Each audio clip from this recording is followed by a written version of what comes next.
இப்ப இந்த செய்தி எல்லாம் பாத்தீங்கன்னா ஒரு காலத்துல உட்கார்ந்து வச்சாங்க, அப்புறம் நின்று வச்சாங்க, இப்ப நடந்து வாசிக்காங்க. அதே மாதிரி வீட்டுக்கு வந்து வாசிப்பாருன்னு நினைக்கிறேன். செய்திகள் வாசிப்பது உங்க வீட்டு வாசலில் அப்படின்னு சொல்லி சொல்லலாம். ஏன்னா எனக்கு அப்படி ஒரு அனுபவம். நான் ஜெயா டிவில காலையில 8:20 டெய்லி பேசுவேன், இன்றைய சிந்தனைன்னு பேசுவேன். அது கூட ஒருத்தர் பார்த்து என்ன கை கொடுத்தாரு. நீங்க தானே ஜெயா டிவில ஜோசியம் சொல்றது அப்படின்னு கேட்டாரு. நான் சொன்னேன் அவர் 8:15 வருவாரு, நான் 8:30 சிந்திக்க செல்லும் இடங்கள்னு பேசுவேன். 2 ஒண்ணு தானே அப்படின்னாரு. சரி, அது கூட பரவாயில்லைங்க. நான் ஏர்போர்ட்ல உட்கார்ந்துட்டப்ப ஒருத்தர் என்கிட்ட வந்து முடிவே கட்டிட்டாரு. என்னை பார்த்து கையை நீட்டாரு. எப்படி இருக்கு? சிம்பிளா சொன்னேன், அப்படியே தான் இருக்கு. எப்படி ஆகும்? அவ்வளவுதான் செஞ்சேன். கண் கலங்கிட்டாரு.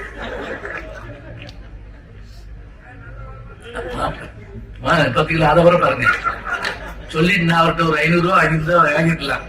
வாங்கி இன்னொரு 5-6 மோதிரத்தை போட்டு நான் பாருங்க.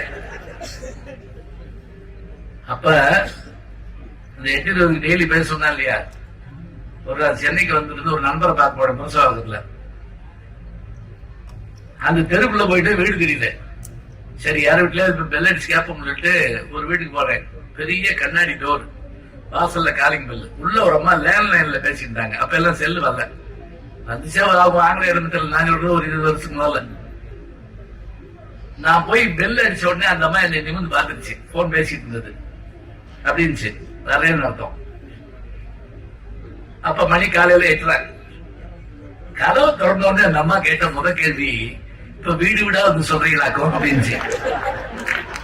இது இந்த இன்றைய சிந்தனை இருக்குல்ல, அத வீடு வீடா வந்து சொல்றேன். 8:30 மணிக்கு இந்த அம்மா வீட்டுக்கு இந்த ஒரு படத்துல வரும்ல, 4:30 மணிக்கு எழுந்துச்சு வீடு வீடா பால் போடுவீங்களா அப்படின்னு அந்த அம்மா கேட்கும்ல. என்ன படம்? டாக்டரா? சரியா சொல்றேனா? ஆமா. ஏன்னா திருவாசகம் சரியா சொன்னா பத்தாது, இதையும் சொல்லணும். இப்ப நான் அந்த பாட்டை பிடிச்சிடுறேன். நம்ம நேரம் அதே பாட்டில் நிக்க கூடாது. அப்ப வைத்ததோர் கேள்வி மனப்பழக்கம்னா பேச்சாளர்களுக்கு முதல் இது என்னன்னு கேட்டா, நான் நூல் பல கல்னு கொடுத்ததனுடைய நோக்கமே என்னன்னு கேட்டீங்கன்னா, நிறைய படிக்கணுங்க. கண்டது கற்க பண்டிதன் ஆவான். என்ன கிடைக்குதோ அவ்வளவு படிக்கணும். இப்ப நமக்கு சில நேரங்கள்ல தடையா இருக்கிற மாதிரி இருக்கு. காட்சி ஊடகத்துல நானே கூட சில நேரங்கள்ல புத்தகம் படிக்கிறதுக்கு உட்கார்ந்து இதை பார்த்துட்டு இருக்கேன். அது ஆனா கொஞ்ச நேரம் தான் பார்ப்பேன், அப்புறம் திருப்பி வந்துருவேன். ஏன்னா திருப்பி அதே தான் வரும். அதனால புத்தகம் படிக்கிற போது அதனுடைய மாற்றம் தெரியும். அப்ப 4 விஷயத்த பழகுனா வந்துடும்.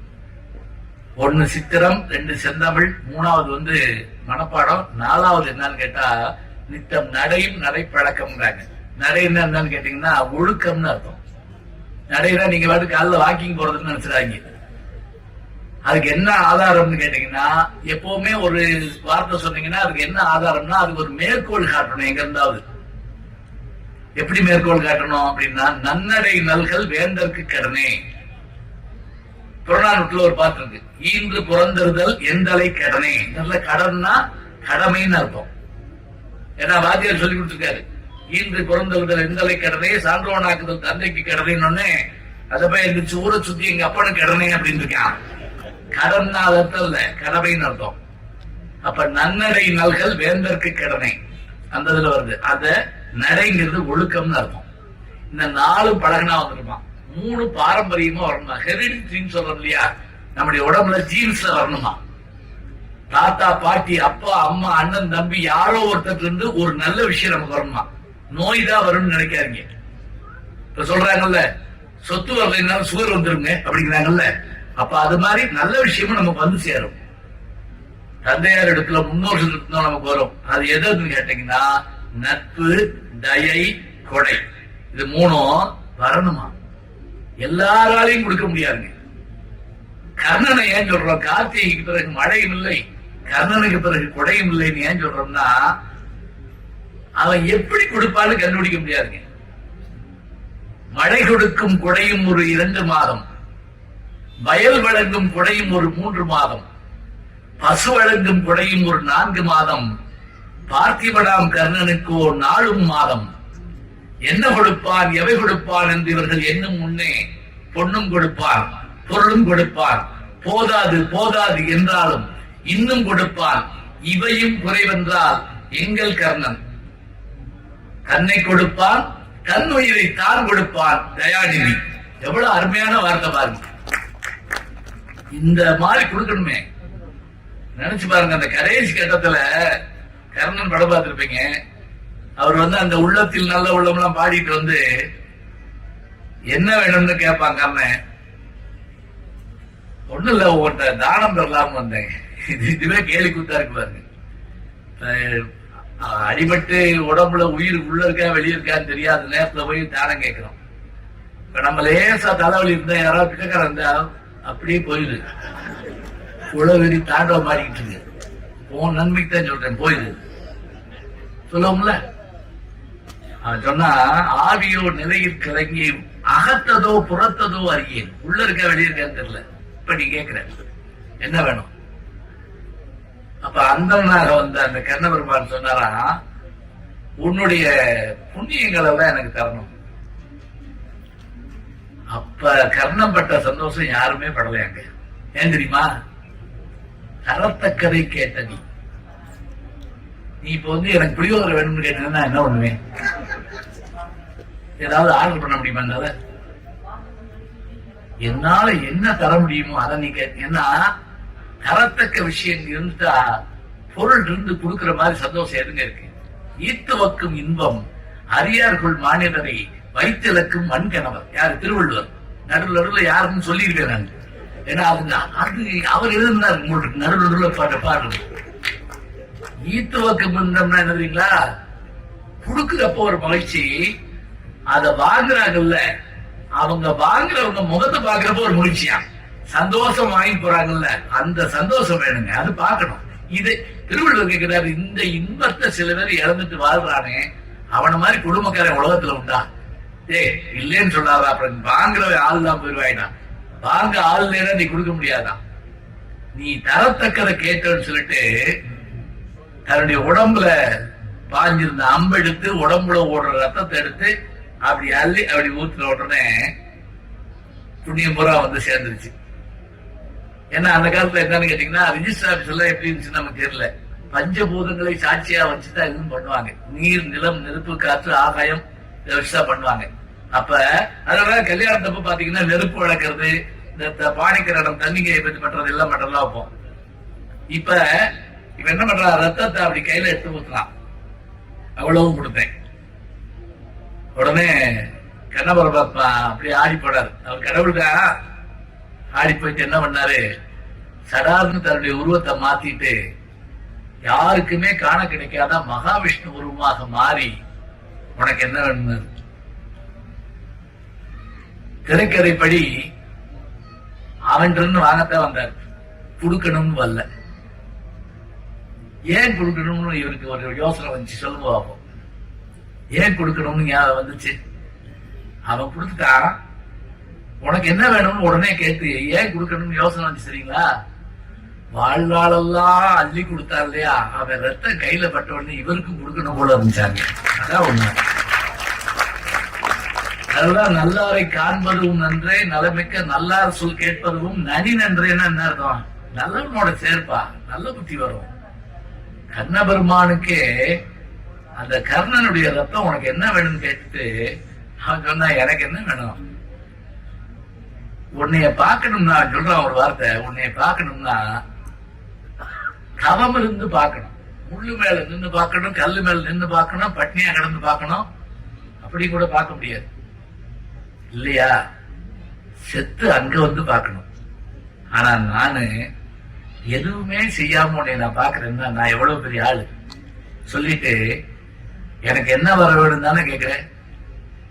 இன்னைக்கு இல்ல, நான் எத்தனை பிறவி எடுத்தாலும் இல்லை என்று வருவோர்க்கு இல்லை என்று சொல்லாத இதயம் நீ அருளல் வேண்டும். என்ன வார்த்தை பாருங்க, இல்லை என்று வருவோர்க்கு இல்லை என்று சொல்லாத இதை நீ எனக்கு பொருள் கொடு, அக்கௌண்ட்ல இது கொடு, படம் கொடு, சுவிஸ் வங்கியில படம் போடு சொல்லல. நானும் எங்க துறவியாரும் சுவிட்சர்லாந்து போயிருந்தப்ப அங்க போய் நின்று அந்த சுவிஸ் வங்கி வாசல்ல போட்டோ எடுத்தோம். ஏன் தெரியுமா? அதுல படம் போட்டாதான் எடுக்க முடியும். நாங்க போடல, அதனால போட்டா மாத்திரம் எடுத்தோம். எங்களால முடிஞ்சது செய்யணும்ல. நம்மள சொல்லுங்க, நான் போட்டா காட்டுறேன். இப்போ தயாரத்தை வச்சிருக்கேன். அவன் சொன்னா அப்படி ஒரு வார்த்தை, இல்லை என்று வருவோருக்கு இல்லை என்று சொல்லாத இதயம் நீ அருள் வேண்டும் நினைக்கிறேன். இருக்கு. இல்ல இல்ல, நம்ம போன்ல யாரோ கூப்பிட்டு போதுன்னு சொல்றாங்க. வேற யாரும் நம்பருக்கு இல்ல, பரவாயில்ல. ஏன்னா சில பேர் மெசேஜ் கூட முடித்துக் கொள்ளவும் அப்படின்னு கூட கொடுக்கலாம். ஏன்னா இனி வருங்காலத்துல புதுசு புதுசா இது பண்ணலாம், எழுத்து போட்டாலும் போடுவோம் பின்னாடி, திஸ் இஸ் யுவர் டைம் அப்படின்னு சொல்லி. அது கூட உண்டு. ஏன்னா நான் ஒரு பட்டிமன்றம் பேசிட்டு இருந்தேன், கீழே இருந்து ஒருத்தர் சில பேர் போன்ல பேசுற பச்சு கத்து நமக்கு யாரு போயிரு பார்த்திருக்கீங்களா? அவர் போன்ல முடியல அப்படின்னாரு. எனக்கு காதுல கேக்குது. எனக்கு என்னன்னா என்ன முடியல அப்படின்னு, பட்டிமன்றம் முடியலன்னு சொன்னேன் அப்படின்றாரு. அவர் நல்லா படிச்சேன். சரி, ஒரு 10 நிமிஷம் பேசுவோம். எட்டையாவது முடிச்சுடுமா? முடிச்சல. ஏன்னா எல்லாரும் கூட்டிட்டு போய் நாம மாத்திரம் உட்கார்ந்து போறோம். இந்த வழியில இருக்குல்ல.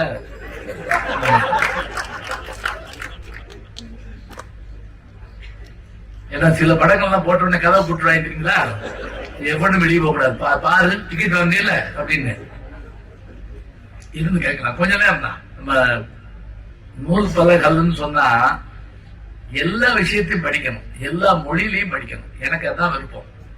எங்களுக்கெல்லாம் வாய்ப்பு இல்லாம போச்சுங்க, படிக்கக்கூடிய வாய்ப்புகள் கிடைக்கல.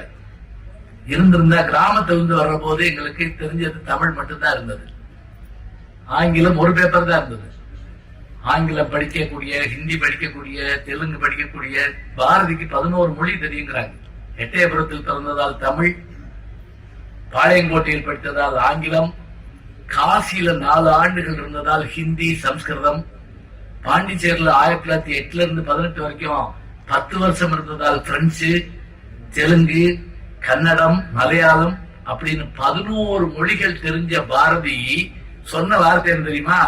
யாம் அறிந்த மொழிகள், நல்லா கேவங்க, யாம் அறிந்த மொழிகளிலே தமிழ் மொழி போல் இனிதாவது எங்கும் காணோம். இப்ப நான் என்னை கேட்கிறாங்க, உங்களுக்கு பார்த்த ஊர்களே சிறந்த ஊர் எந்த ஊரு? மதுரை. நீங்க எந்தெந்த ஊருக்கு போயிருக்கீங்க? எங்கேயும் போனதில்லை. நல்லாதான் இருக்கு. நான் எல்லா ஊருக்கும் போயிருந்த பிறகு எங்க ஊரை நான் சொல்லணும். அதுல மாதிரி வருமா? அப்படி சொல்லணும்னு சொன்னா நான் எல்லா ஊருக்கும் போயிருக்கணும். நியூசிலாந்து தொடங்கி சூரியன் முதல்ல உதிக்க தொடங்குற இடம் அதுதான். அங்க தொடங்கி அமெரிக்கா வரைக்கும் பயணப்பட்டிருக்கேன்னு சொன்னா எனக்கு எல்லா இடத்துக்கும் போயிட்டு வந்த பிறகு எனக்கு முதல்ல பெருசா தெரியுது. ஒவ்வொரு முறையும் வெளிநாட்டுல போயிட்டு இருக்க கூட எப்படா அப்படின்னு ஒரு ஏக்கம் வருங்க. ஒரு புலவனே பாடுறாங்க, என்று காண்போம் நீ மதுரையை அப்படின்னா. அந்த ஊரை விட்டு போறான். என்ன சொல்றது? பல விஷயங்களை பார்க்கணும், படிக்கணும். இப்ப நீங்க கூட கேட்கலாம், அப்படி என்னென்ன படிக்க சொல்றீங்க? நான் இந்த மாசத்துல என்ன படிச்சேன், இந்த வாரத்துல என்ன படிச்சேன்னு கேட்டா சொல்லிவிடுவேன். இப்ப என்னுடைய இனிய நண்பர் வைணவ பேரறிஞர் மாப்பேசி அவர்கள், மாப்பே சீனிவாசன் அவர்கள் எழுதின பேச்சில்லா கிராமம்னு ஒரு புத்தகம் நீங்க இங்க இருக்க சந்தியா பதிப்பகத்தில் வெளியிட்டிருக்காங்க. முடிஞ்சா வாங்கி போங்க. ஐயா தோப்பா அவர்களை பத்தி நான் அடிக்கடி சொல்லுவேன், தோ பரமசிவன். அது போல அவருடைய பேச்சில்லா கிராமத்தை படிச்சு நான் அப்படி மறந்து போனேன். என்னுடைய யூடியூப்ல 2 முறை பேசியிருக்கேன். அதுல வந்த செய்திகளை, அது என்ன பேச்சில்லா கிராமங்கிற தலைப்பே ஆச்சரியமா இருக்கு. அந்த ஊர்ல யாருமே பேச மாட்டாங்க இவருக்கு. அப்படி இல்லைங்க. அதாவது ஊர் இருக்குமா, ஆள் இருக்க மாட்டாங்களாம். என்ன காரணம் அப்படின்னா, படையெடுப்புகளால் அந்த ஊர்ல எல்லாரும் மைக்ரேட் ஆகி போயிருப்பாங்களாம், அல்லது நோயினால போயிருப்பாங்களாம், அல்லது தண்ணீர் மற்றவை இல்லாதனால போயிருப்பாங்களாம். போனாலும் ஊர் இருக்குமா. இன்னைக்கு கூட தமிழ்நாட்டினுடைய ரெஜிஸ்ட்ரேஷன் ரெக்கார்ட்ஸ்ல 400க்கு மேற்பட்ட பேச்சில்லா கிராமங்கள் இருக்கான். அங்க ஆட்கள் இருக்க மாட்டாங்களாம், ஆனா அந்த ஊர், அந்த கிராமம் இருக்குமா. இது இலக்கிய விளக்குல இருக்கா, இன்னைக்கு இருக்கா, அவர் எடுத்து சொல்றாரு. நல்ல நல்ல கதைகள் கி ராஜநாராயணன் மாதிரி எடுத்து இலக்கியத்திலிருந்து எடுத்து சொல்றாரு. இப்ப நான் படிச்சுட்டு வருஷத்துக்கு ஒரு நான் படிக்கிற புத்தகங்கள்ல ஒண்ணு எதுன்னு கேட்டீங்கன்னா என் சரித்திரம் படிப்பேன். ஊஎஸ் அவருடைய என் சரித்திரம். இப்ப முந்தா நாள் தான் பிப்ரவரி 19 தான் உவேசா அவருடைய பிறந்தநாள் வந்தது. உவேசாயன்னா யாருன்னு கேட்டுக்குங்க. உத்தமதானபுரம் வெங்கட்ராமன் சாமிநாதன், தமிழ் தாத்தா உவேசா. அவர்களே நான் தைரியமா சொல்லலாம், புத்தக கண்காட்சியெல்லாம் இருக்க முடியாது. 10 பாட்டும் 8 தொகையும் 11 கீழ்கணக்கும் 50 காப்பியங்களும் அத்தனையும் தேடி தேடி தேடி சொந்த செலவுலக அரசாங்கம் ஒண்ணு பண்டு கொடுக்கல, ஸ்காலர்ஷிப் எல்லாம் கிடைக்கல, மாட்டு வண்டியில அதுல இதுல எல்லாம் ஓடி தேடி கண்டுபிடிச்சு கொண்டு வரதுக்குள்ள அவர் பட்ட பாடு இருக்கு பாருங்க. அடேயப்பா, அதுல குறிஞ்சி பாட்டுன்னு ஒண்ணு இருக்கு. 10 பாட்டுல 99 மலர்கள்ங்க அதுல சொல்லப்பட்டிருக்கு. 99 மலர்கள். இந்த 99 மலர்களை அவரு ஒரு வரையில படிச்சுட்டா 99 மலர் இருக்குன்னு ஏடு கிடைக்க மாட்டேங்குது. தேடுன்னு தேடுறாரு. அவருக்கு தூங்க முடியல, படுக்க முடியல, ஒண்ணும் செய்ய முடியல, தேடிட்டே இருக்காரு. அரசாங்கம் ஒன்றும் ப்ராஜெக்ட் எல்லாம் கொடுக்கல, 7ஆம் தேதிக்குள்ள நீங்க வந்து கொடுக்கணும்னு சொல்லல. கடைசியில திருநெல்வேலிக்கு போயிருந்த போது அவருடைய நண்பர் என்ன பண்ணாரா, எங்க மாமனார் வீட்டுல சில ஏடுகள் இருக்கு, நான் அங்க போக மாட்டேன், ஆனாலும் கூட என்ன உங்களுக்காக நான் போய் எடுத்து வர்றேன். எடுத்து வந்து அவர்கிட்ட கொடுக்குறாருங்க. அவர் அந்த நிலாவளத்துல பக்கத்துல பெருமாள் ஊர்வலம் வந்துட்டு இருக்காராம். அப்ப தீவெட்டி பிடிச்சிருக்காங்களாம். தீவெட்டி பக்கத்துல வச்சுக்கிட்டு அதை பாக்குறாரு. அதுல அத்தனை செய்திகள், அந்த பூக்கள் பேர் பூரா வரிசையா பார்த்த உடனே அப்படியே கண்ணு கலக்கி போச்சாங்க. நிலவில் மலர்ந்தவை, நிலவில் மலர்ந்த முல்லை, அவர் அதுக்கு தலைப்பு கொடுத்திருக்காருங்க. எப்படி எனக்கு அந்த இது கிடைச்சது, குறிஞ்சி பாட்டுல அத்தனையும் எப்படி கிடைச்சது? படிச்சு பார்த்தா தான், கண்டதும் கேட்டதும் நினைவு மஞ்சரி படிச்சு பார்த்தா தாங்க தெரியும். அவ்வளவு சுலபமா நம்ம எல்லாம் ஒரு விஷயத்தை விட்டுட்டு போயிட முடியாது. இங்க திருமயம் பக்கத்துல ஐயாவுக்கு தெரியும், மிதலைப்பட்டின்னு ஒரு ஊர் இருக்கு. 46 ஊர், 46 ஊர்ல இன்னும் 96 ஊர்கள், 96 ஊர்கள்ல ஒண்ணு மிதலைப்பட்டி. அங்க அத பத்தி ஒரு இது எழுதுறாங்க உவேசா அவர்கள். அங்க வாழ்ந்துட்டு இருந்த கவிராயர் ஒருத்தர் வெளியூருக்கு போயிட்டு வந்தாராம். வந்தவர் திருமயத்துல இறங்கிட்டாரு. இறங்கிட்டாருன்னு என்ன அர்த்தம்? எங்கிட்ட வந்த வண்டியில ஏறி இறங்கிட்டாரு. 150 வருஷத்துக்கு முதல்ல எழுதுறது. அப்ப ரயில் எல்லாம் வரல. அங்க ஒரு வண்டிக்காரன் இருக்கான். அந்த வண்டிக்காரன்ட்ட, அப்பா என்னை கொண்டு முதல்ல பற்றி விட்டுறியா, 3 பணம் தரணும், தர்றேன், காலை சாப்பாடு போடணும், என்ன வண்டி போய் சேரா நேரம் ஆயிரும், மாட்டுக்கு புல்லு போடணும். போடலாம்ப்பா. சரி. நிலா வெளிச்சத்துல வண்டி, மாட்டு வண்டி, ஒத்த மாட்டு வண்டி போகுது. அவன் கேட்டான் இவரை பார்த்து, ஐயா உங்களை பார்த்தா புலவர் மாதிரி இருக்கு, எங்க போயிட்டு வரீங்க? என்னப்பா சொல்றது? இந்த பகுதியை ஆண்ட வெங்கலப்ப நாயக்கர்னு ஒரு பெரிய ஜமீன்தார் இருந்தார். அவருடைய காலத்துல எங்க அப்பா தாத்தா எல்லாரும் நல்லா இருந்தாங்க. நான் இருக்க வீடு அவர் வீடு தான். அவங்களுடைய சமஸ்தானம் இப்ப இல்ல. அவங்க சந்ததியினர் யாருன்னு எங்களுக்கு தெரியல. இன்னைக்கு நாங்கெல்லாம் ஊர் ஊரா போய் அடையிறப்பா. நல்லா கவனிங்க. ஒரு காலத்தில் மன்னர்கள் புலவர்களை காப்பாற்றினார்கள், தமிழை காப்பாற்றினார்கள். திருமடங்கள் தமிழை காப்பாற்றியது, புலவர்களை காப்பாற்றியது. திருவாவூதுறை ஆதீனம், தருமபுரம் ஆதீனம், திருப்பனந்தாள் ஆதீனம் எல்லாம் சொல்றது இல்லையா? எல்லாம். பிறகு ஜமீன்தார்கள் காப்பாற்றினார்கள். அதுதான் இந்த ஜமீன்தார் சொன்னார். அதெல்லாம் ஒரு காலம் சொல்லிட்டு அப்படியே அசந்து தூங்கிட்டாருங்க. யாரு? புலவர். வண்டி போகுது. போய் வீட்டுல நின்றுச்சு. எழுப்பினாரு வண்டிக்காரர், எந்திரிங்க எந்திரிங்க. இவரு, அப்பா வந்துருச்சா அவரு, கொஞ்சம் இருப்பா, நான் உள்ள போய் பணம் எடுத்து வரேன் அப்படின்ட்டு உள்ள போய் வேலைக்காரனை கூப்பிட்டு அந்த வண்டிக்காரருக்கு ஒரு 3 ரூபா கொடுத்து காலை சாப்பாடு போட்டு அனுப்புங்க. இவர் பணத்தை கொண்டு போனால் திரும்பி வந்து வாங்க மாட்டேன்னு சொல்றாரு. வாங்க மாட்டேன், நான் பணம் கூட கேட்கிறானோ, வீட்டுக்கு மேல 2 ரூபா கொண்டு நிற்போம்ல, அது மாதிரி எதுவும் கேட்கிறாப்படியோ அப்படின்னு நினைச்சு, எப்பா பேசின பணத்தை கொடுத்தாச்சு, வாங்கிக்கோ. அதுக்கு அந்த வண்டிக்காரர் சொன்னாரு, ஐயா நீங்க ராத்திரி சொல்லிட்டு வந்தீங்கல்ல, உங்களுடைய பாரம்பரியத்தை காப்பாற்றிய வெங்கலப்ப நாயக்கருடைய கடைசி வாரிசு நான் தான். கொடுத்த இடத்துல நாங்க திருப்பி வாங்க மாட்டோம். எனக்கு பசிக்குது, உண்மைதான். என் மாட்டுக்கு புல்லு வேணும், உண்மைதான். ஆனால் கொடுத்ததை திரும்பி வாங்கும் வழக்கம் எங்களிடத்தில் இல்லை என்று சொல்லிவிட்டு கம்பீரமாக அவர் மாட்டை ஓட்டிக்கொண்டு வண்டியை ஓட்டிக்கொண்டு சென்றார். பரம்பரை குணம் அப்படின்னு அதுக்கு தலைப்பு கொடுக்குறாருங்க. சொல்லுங்க வாங்க. குறும்படமா எடுத்தா எப்படி ஓடுங்கிறீங்க? எங்க எடுக்கிறோம்? பெரும்பாலும் பிள்ளை காண போறதா எடுக்கிறோம். 96 படம் பார்த்திருக்கேன். என்ன ஆபரமோ தெரியல. வேற ஒண்ணும் இல்லைங்க, நம்மகிட்ட இருக்கக்கூடிய எல்லா செய்திகளையும் நல்ல பயிற்சி பற்றைகள் வச்சு பாடமா எடுத்தா எடுக்கலாங்க. நான் ஒரு முறை இங்க பிலிம் சிட்டியில சென்னையில 10 பாட்டுல மதுரை காஞ்சின்னு ஒரு நூல் இருக்கு. மாங்குடி மருதனார் எழுதுனது. அது அரங்கேற்றம் செய்யப்பட்ட நாள் எந்த நாள் கேட்டா திருவோணம் அன்றைக்கு அரங்கேற்றம் செய்யப்பட்டது. ஓண நன்னாள் கேரளால திருவிழாவை கொண்டாடுறாங்க. அது தமிழ்நாட்டு பண்டிகைங்க. ஏன்னா கேரளாவும் நம்மளோட தான் இருந்தது. தமிழ்நாட்டு பண்டிகை. அதுக்கு என்ன ஆதாரம்னா மதுரை காட்சி அரங்கேற்றம் பண்ணப்பட்ட நாள் அந்த நாள். இப்ப எவ்வளவு பெரிய விஷயம் நமக்கு கிடைக்குது பாருங்க.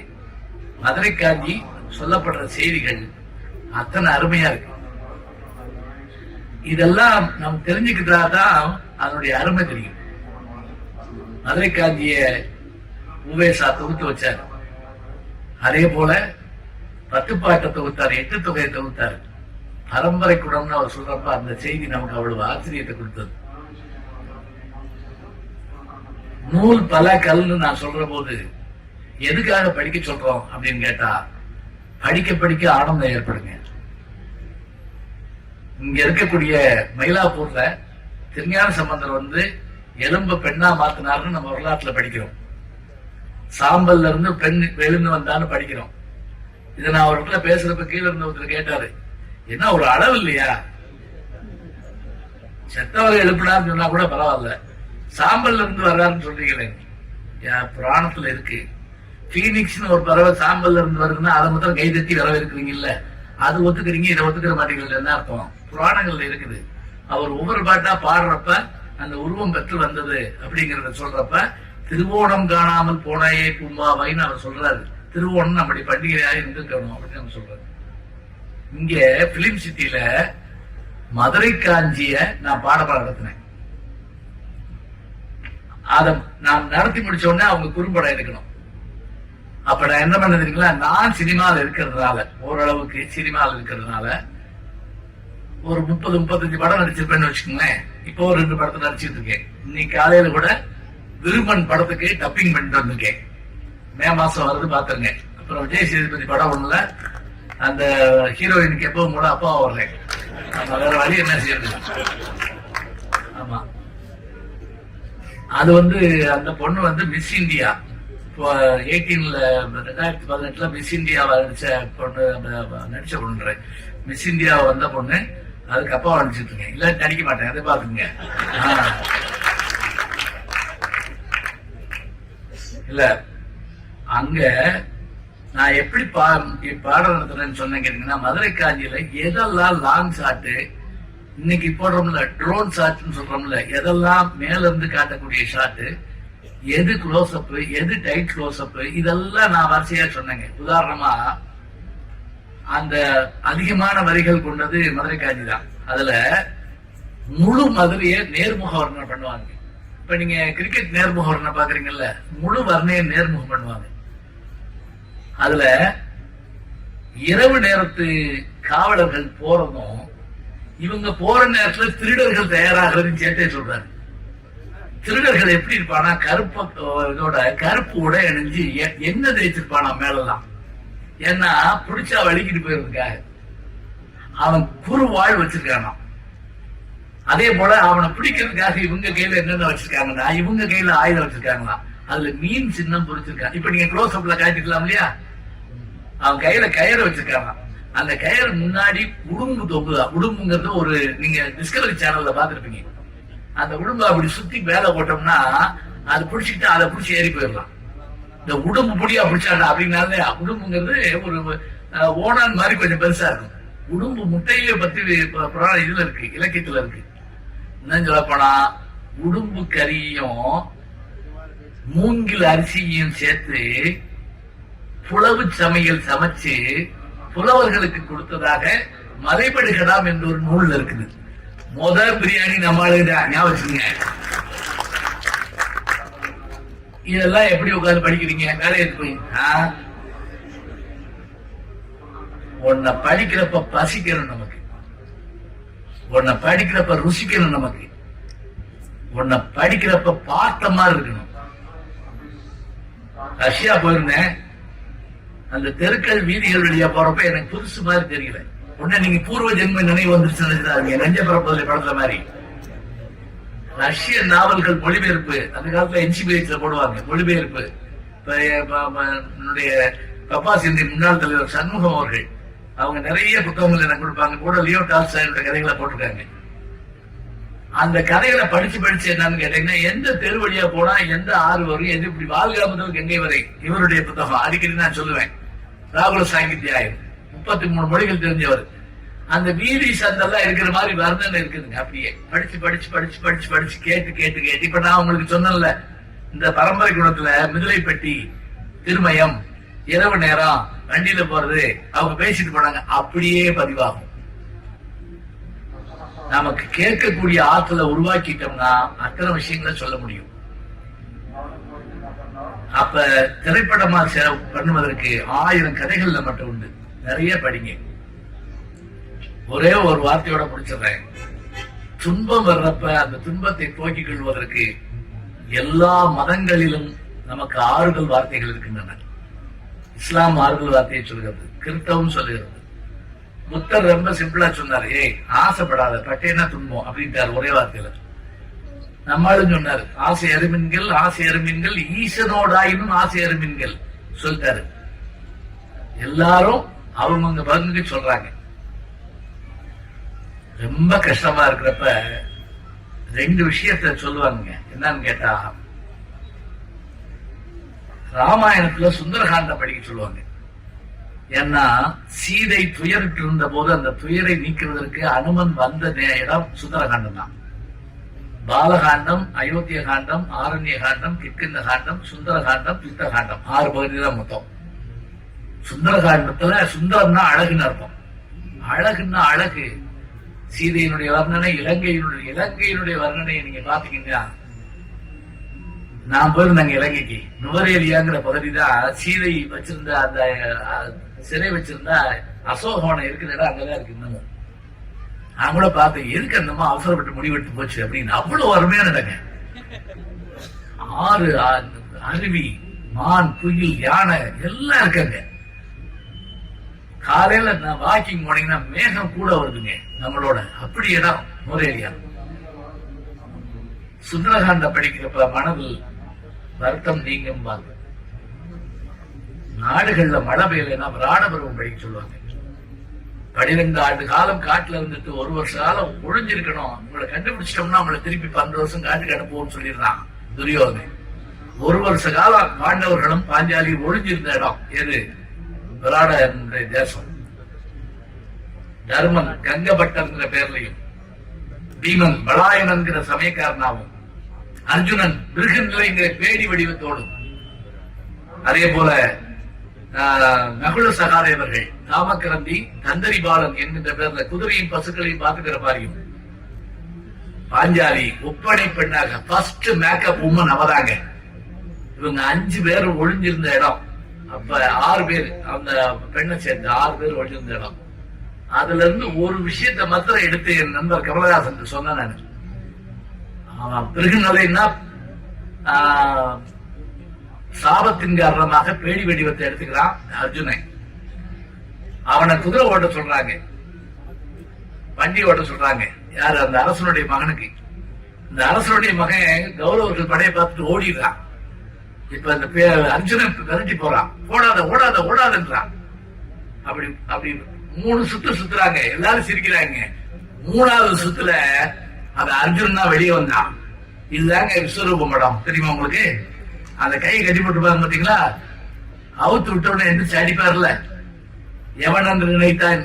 அந்த ஒரு வரி அதுல சொன்ன உடனே அதுல இருந்து 100 விஷயம் எடுக்க முடியும். ராடபருவம் படிச்சா மழை பெய்யுங்கிற நம்பிக்கை என்னைக்கு உண்டு. துன்பம் இல்லாத மனிதர்கள் உலகத்தில் இல்ல. துன்பத்தை போக்குவதற்கு தான் இலக்கியங்கள். அது அருமையா சொன்னாங்க. மனித நேயத்தை பற்றி சொன்னாங்க, நல்ல விஷயங்கள் சொன்னாங்க. என்ன கிடைச்சாலும் படிக்க பாருங்க, படிச்சதை சொல்லி பழகுங்க, பேசுங்க. தமிழ் படிக்கிறது மறந்து போச்சு, பேசுறது மறந்து போச்சு. சமீபத்தில் ஒரு கல்யாணம் தான் தமிழ் வழி மரபு கல்யாணங்கள் நடத்தி வைப்பேன். நடத்தி வைக்கிற போது நான் எத்தனையோ விஷயங்களை பார்த்திருக்கேன். அப்ப அந்த பொண்ணு மாப்பிள்ளைய படிக்க சொல்றப்ப இந்த உறுதிமொழி பத்திரத்தை அவங்க வாசிக்கிறப்ப பண்ற பாட்டை பார்த்தா அதே பெரிய கஷ்டமா இருக்கு. ஒரு மாப்பிள்ளை என் கையிலேயே கொடுத்தாரு, நீங்க படிங்க, நான் திருப்பி படிக்கிறேன். அப்புறம் நான் தான் படிச்சேன், மகனாகிய நான். அதுல ஒருத்தர் ஆர்வமா கேட்டாரு, அப்புறம் என்னாச்சு, ஒண்ணு அவளை பேசாம இருக்கு. இல்ல நமக்கு கவலையா இருக்குல்ல, பேச தெரியலன்னா என்னங்க, நம்முடைய முன்னோர்களுக்கு படிக்க வாய்ப்பு இல்லைங்க. நம்ம தமிழ் படிக்கலன்னா அப்புறம் என்னதான் மரியாதை சொல்லுங்க பார்க்கலாம். எனக்கு படிக்க தெரியாது, எனக்கு பேச தெரியாது, அப்புறம் என்னங்க தெரியும் நமக்கு சொல்லுங்க பார்க்கலாம். நம்ம மொழி இல்லையா ஆங்கிலம், அவன் ஆடுறப்பதாங்க நமக்கு அதிகாரியா இருக்கணும். அப்ப கூட அவன் ஒண்ணும் சொல்லலங்க, நீ தமிழ் பேசிக்க வேண்டாம். இன்னைக்கு நமக்கு பயமா இருக்கு. நான் வேற மொழி படிக்க வேண்டாம்னு நான் சொல்லுங்க. எத்தனையோ வாசல் இருந்தாலும் ஜன்னல் இருந்தாலும் வீட்டுல வாசப்படின்னு ஒண்ணு வச்சிருக்கோம். எல்லா மொழியும் ஜன்னல்ங்க, தமிழ் மொழி வாசப்படிங்க. உள்ள வாங்க, படிங்க, தெரிஞ்சுக்கங்க. நன்றி, வணக்கம்.